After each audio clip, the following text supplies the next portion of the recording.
listening to Thank God It's Over. I'm your host, Alan Henderson, and today we're talking about a nightmare comedy show with our guest, Mr. Neil Singh. Mr. Neil Singh, Sammy Shades. Turns out, same person. Oh, shit. Yeah, it's a big reveal. Oh. This show, and now everybody knows. Now the secret's out. Oh, that was so funny when Kendrick booked Sammy Shades and didn't know until you walked on stage. Oh, that's Neil? He came up to me during the show and was like, I had no idea. Somebody else told me it's another black dude by chance. He doesn't do comedy, but Sean something. But anyways, yeah. So he was like, I just put two and two together. You're Sammy Shades. That's so funny. Like, I just love the idea that there's this mysterious character to black people out there that's like, I wonder if DW's put it together yet or not. You know, for people with no context, let's just keep it that way. Yeah. You can assume though that DW is black. He is one well-dressed man, I will say. Those suits are on point. Oh, yeah, every time. And I don't see many reoccurring, like, I've seen him with, like, lime green and, like, neon orange, like, and he looks good, man. I don't see the suit again, so I have to wonder, how many suits does he have? I bet there's, like, one person who died, like, 20 years ago, and he just swept up the Goodwill pile. You just went to an estate sale and was like, I'll take all of those? Yeah, just take them all. They are a little big on him.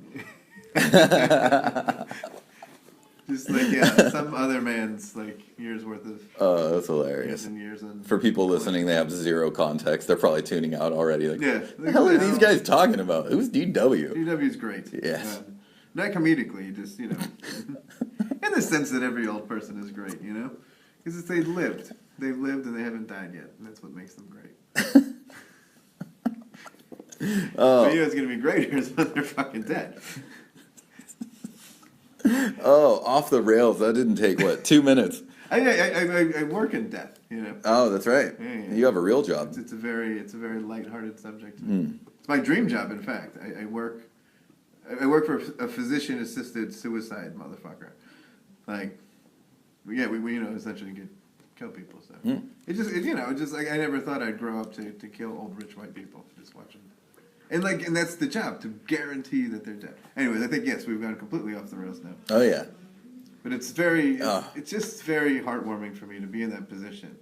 To have people give me money to do... Well, it's crazy, because you're legit help, like, if you're at a certain point with, like... Yeah, the reality is that with cancer or something like that, you're doing the most humane thing of letting them go in peace. Yeah, I guess so. Letting them say their goodbyes. You know what I mean? Like, you know. In the most inhumane manner, though. We just extract a lot of money from them on the way out.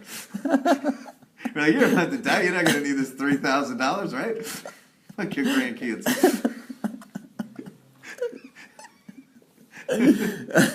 So anyways. So comedy. Yeah, so comedy. So we were going to talk about the bad show, right? Yeah, so in context, how long have you been doing comedy now? And when the show happened, how long had you been doing comedy? I started doing comedy on March 31st, 2015. Maybe we're in 2017 now. So, about 2.5 years. 2.5 years. So, and when the show happened? I was probably like a little over a year in. Yeah. Like I had first started getting shows, like, you know. I remember at that time I was excited that I had like 3 shows lined up in 3 consecutive months. You know? Yeah. Oh, when you first start, you're like, I got a show this month and one next month. To get That's to begin huge. With, you know. And then you get to a point where you have a ton of shows and it seems like nothing.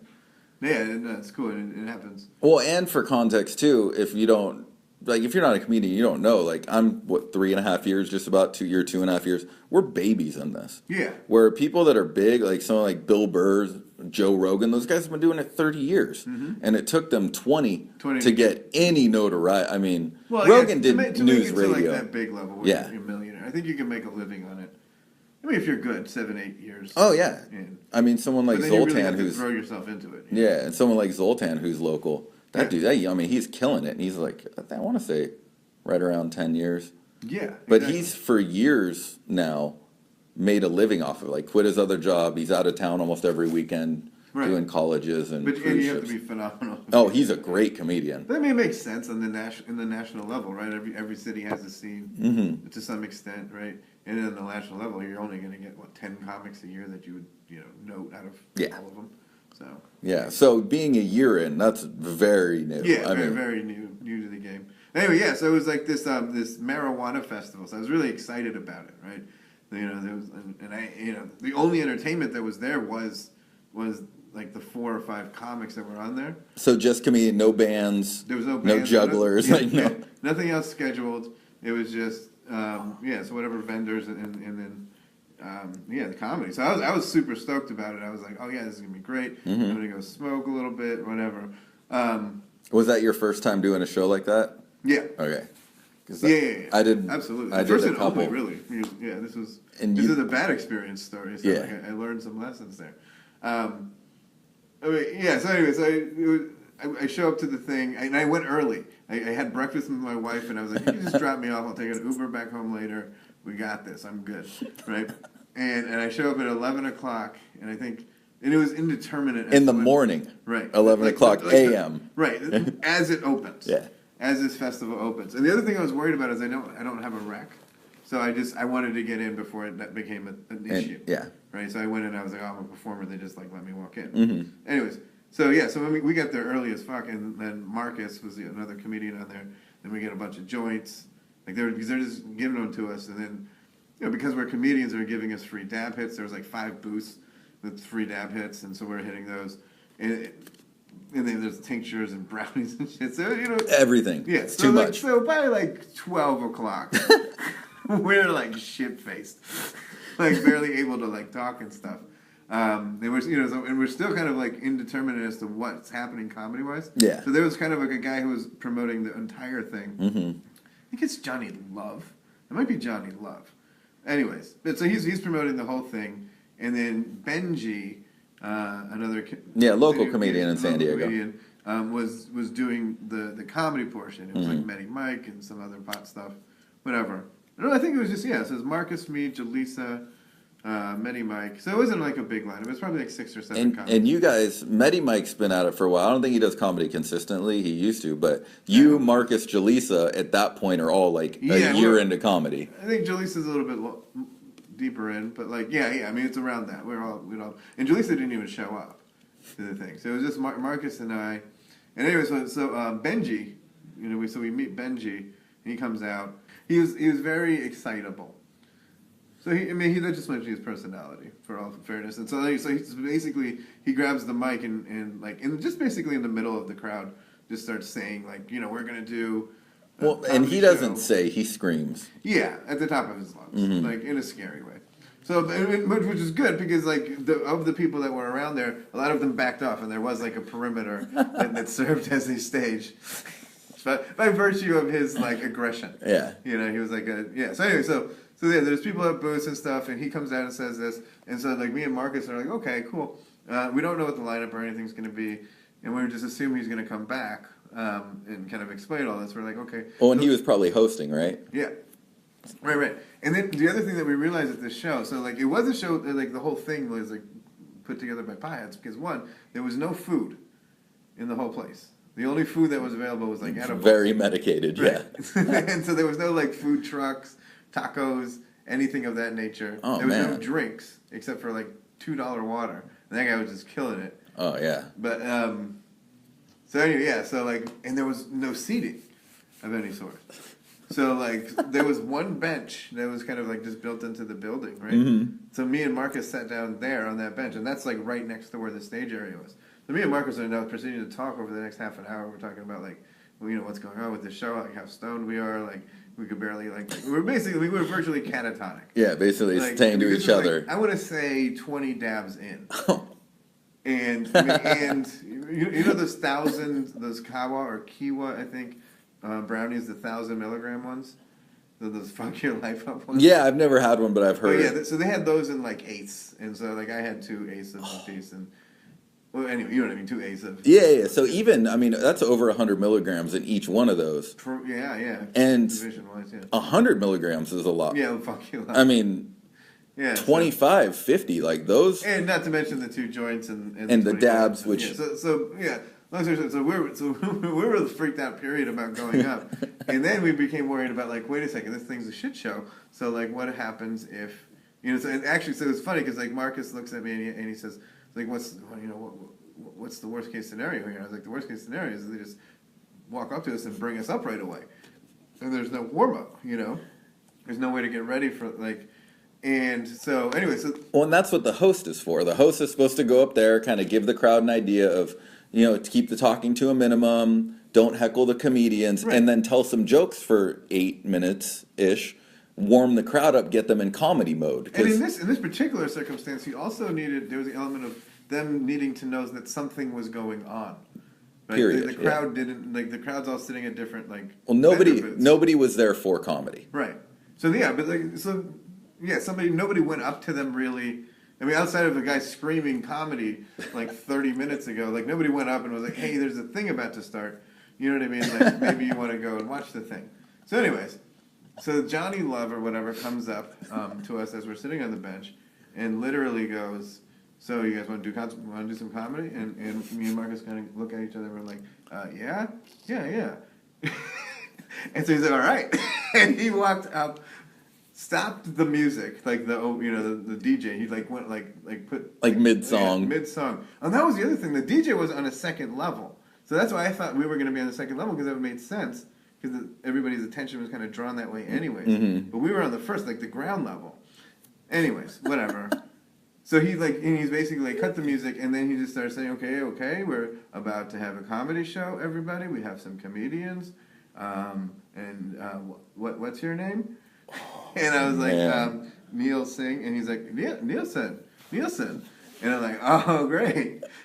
So I walk up, and and there was also, at the same time, to the left of us, there was a blunt rolling competition on the side. At the same time? Yeah. The people have been waiting for a fucking day, right? The main attraction of that goddamn booth, where you're going to get a free blunt, right?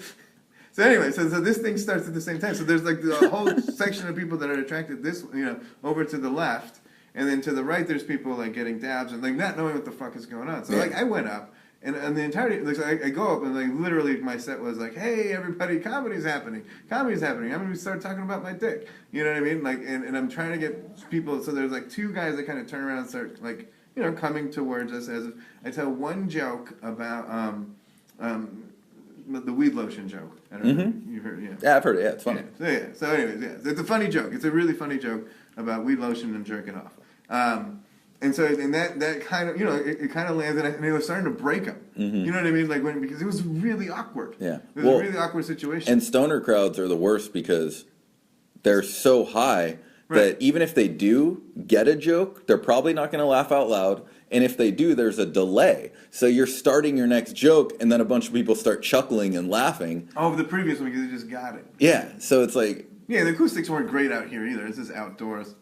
Anyways, I forgot. Yeah, it's outdoors as well. And so the one joke starts to kind of hit, and the guy was like, okay. And he, literally walks in front of me, cuts me off.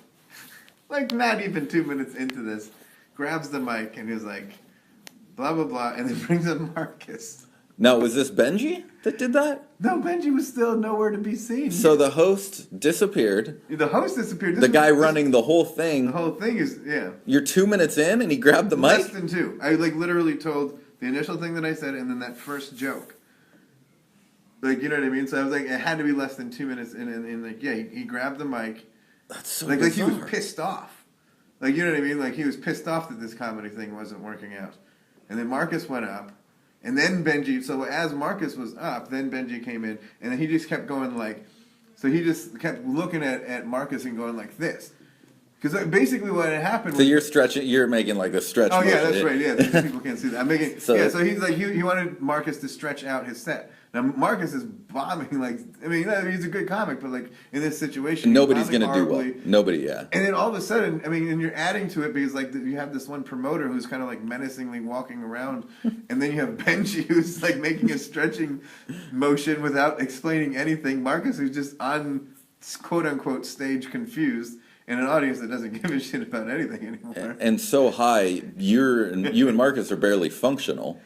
Yeah, man. And then fucking Matty Mike shows up, so then... and so then Matty Mike goes up, and then, what's the guy? The fucking Johnny Love, the main the guy running the whole thing, yeah. Now he's okay, talk about the... so Matty Mike started going into his bit, and he's talk about the event, and how great the event is. Right? And so, like, Matty Mike, he's like, okay, what, do you want me to be an MC? Do you want me to be a comic? Like, what the fuck is going on? And so, anyways, and this was the comedy show. This was, like, the fucking... So was there 35 one mic, two mics? So he's like grabbing the mic, or is he talking to you? He was, like, talking at Matty Mike, like, while he was... Oh. It was just an absolute... So like, he never even gave the show a chance. Because It it was- takes 2 minutes into a show, the crowd's not even warmed up. They're not into it yet. Oh, no, so like, he this gave... is saying, I went up for less than Not two. even 2 Marcus minutes. probably, in all the stretching, probably ended up doing, like, anywhere between 12 and 18. Yeah, which is a lot for I'm him. really stoned, so I'm like, I don't... Yeah, and then, especially at that time. Yeah. Right, when he probably had, like, a good 8 or something. Mm-hmm. I mean, because this is a year in.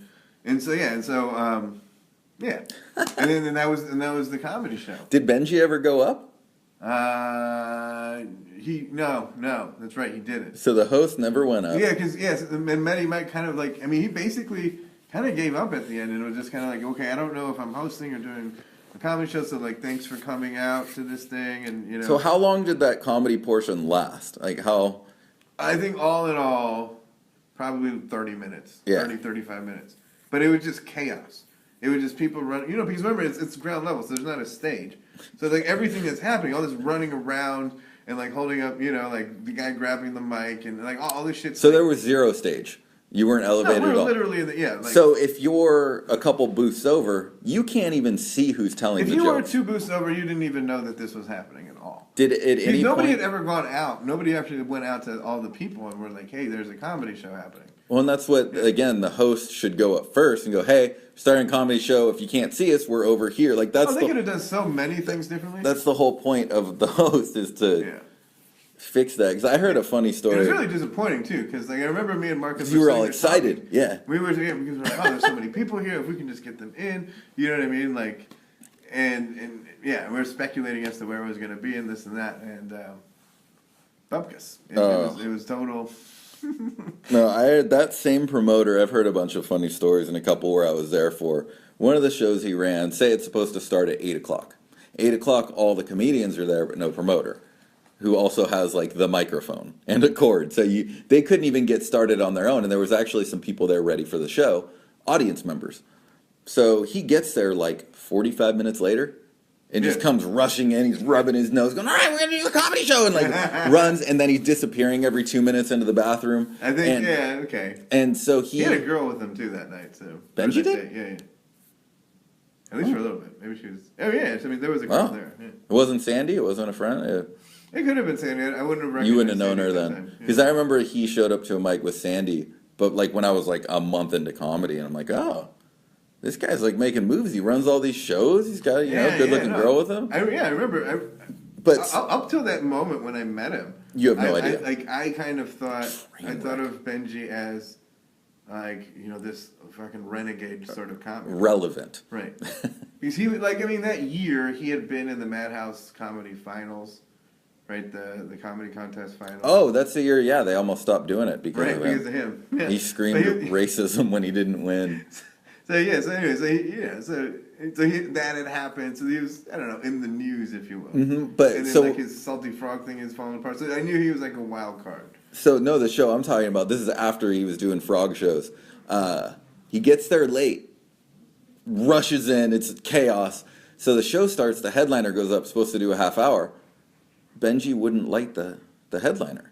He was basically like, oh, let's just see what he can do. So the headliner's supposed to do 30, and you can tell at 30, he didn't start a clock or anything, so he didn't really know how long he'd been up there. And then you see him, 45 minutes in, getting kind of frantic, looking at his phone. An hour and 15 minutes in to just the headliner going up, he basically just wraps it up, gets off the stage, and was like, how long was I up there? How long did I do? And the whole time he's just like, the guy that was with him, Benji's like, oh, just let him go. Oh, he's funny. He can do it. Oh, yeah. And an hour and 15 when you're supposed to do 30. I mean, that would be so painful. You'd feel like you're dying up there. Wait, so who did the The actual headliner did the time. Yeah, the actual headliner at the end of the show Yeah. did 75 minutes when he was supposed to When do he was 30. supposed to do 30. So Yeah. he was prepared to do 30. Prepared, and he's a funny guy. Right. And did well, but then by the end, I mean, if you're not prepared for that, and Yeah. you don't have all your jokes lined up on your phone, because like I'm sure he could do that, it's not going to be all A material, because 75 minutes is that's a lot. That's a lot, yeah. I mean, I don't care if you've been doing this 10 years, a solid 75-minute set is tough, man. Yeah. And same thing. I mean, one of his shows, he tried to start his own contest after that Madhouse thing. I'm sure you remember. So one of the shows he would do, like, I forget what he called it, but he's like, this is the South division, and that was Salty Frog. And then he had a North division, and it was somewhere else, and then he had an East division, and it's a warehouse in Spring Valley where you go in there, there was no PA system, there were no audience members, there's like 6 comedians literally in an empty warehouse, and there's legit tweakers running around this place. And you look outside Just in the warehouse? Yeah, so you look outside, it's a warehouse with like 20 different rooms. If you left the room we were in, it was legit like draped off with sheet and like tweakers living in these little quarters. I mean, it was one of the craziest things I've ever seen. 0 audience members and a bunch of comedians, and the promoter wasn't there, and he had the PA system. So it's like, again, we're sitting there waiting, and nothing happening. So we're like, what are we doing here? So then he finally gets there. No, he never showed up. He sent someone with a PA system, and the guy's like, where is Benji? Like, Yeah. Yeah, that's insane. Yeah. Well, He also had me do a private event at a house, and he also had a Salty Frog show going at the same time. So myself, Big Frog, and Benji are doing a house party, basically, and we're in the backyard. Yeah. Benji gets us set up.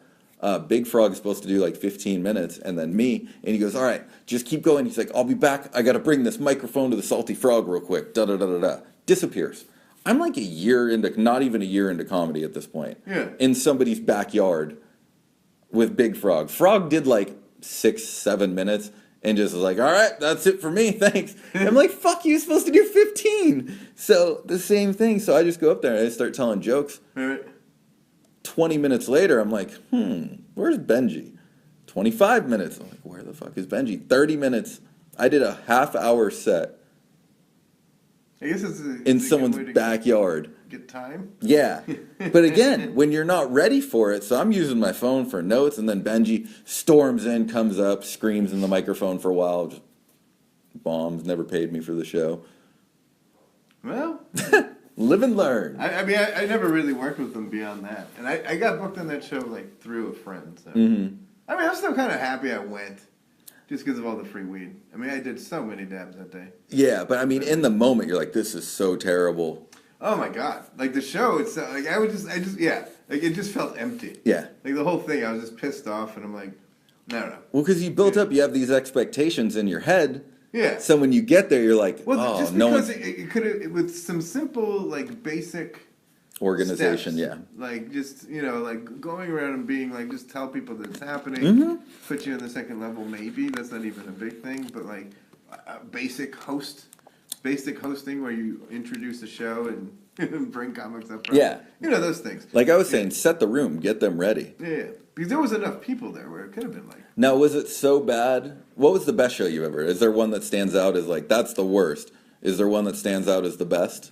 My favorite show that I've ever done was at the Go Lounge. Like, and that was like the first time I crushed. Mm-hmm. Like, so I did 7 minutes to open a show for Chris Cruz.